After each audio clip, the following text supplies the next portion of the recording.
Good morning and welcome back po sa Panahon TV. Tuloy-tuloy pa rin po ang pagdiriwang ng Women's Month sa iba't ibang dako ng mundo. At dito po sa Pilipinas, ang tema para sa taong ito ay Juana, desisyon mo ay mahalaga sa kinabukasan ng bawat isa, ikaw na. Ang selebrasyon nito ay bunga ng iba't ibang mga gawain ng mga kababaihan noong early 20th century.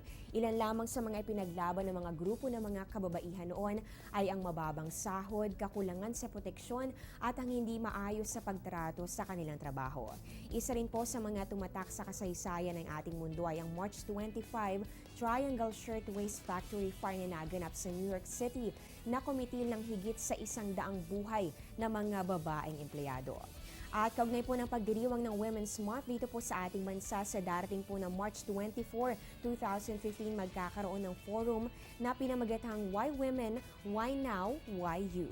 Gaganapin po yan sa pamantasan ng lungsod ng Pasig. At bukod po dito sa March 26 naman magkakaroon po ng Women and Media Summit sa GSIS Theater. Diyan po yan sa Pasay City at nakalinya rin po dito ang pagpapalabas ng isang pelikula. Ang title po nito ay Boses by Erasto Film Production. Para po sa mga detalye makipag-ugnayan lamang kay Ms. Florabel Banca sa numerong 0916-635-2228 o kaya naman po ay sa 02-236-437 o kaya naman po pwede po kayong mag-email na lamang dito po yan sa info@erastofilms.com.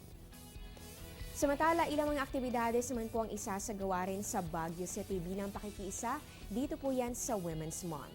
Sa Kababaihan Festival, dito maipapakita ang pagpapahalaga sa mga kababaihan sa ating lipunan. At unang araw pa lamang po ng Marso, isinagawa na ang free pap smear and visual inspection sa mga health center at magpapatuloy po yan hanggang sa March 31. Kasabay naman po nito ang month-long skills training on waste management, modular sessions, seminars, practical skills training at ganoon din po ang livelihood program para po yan sa mga kababaihan. At hindi lamang po yan, magkakaroon din naman ito nga ecological fair. Bukas po yan, March 21, araw po ng Sabado. Para po sa ating special weather forecast para po dito sa Baguio City, inaasahan po natin ang pagkakaroon ng bahagya hanggang sa maulap na kalangitan. Halos wala naman pong tsansa ng mga pag-ulan o pagkidlat, pagpilog.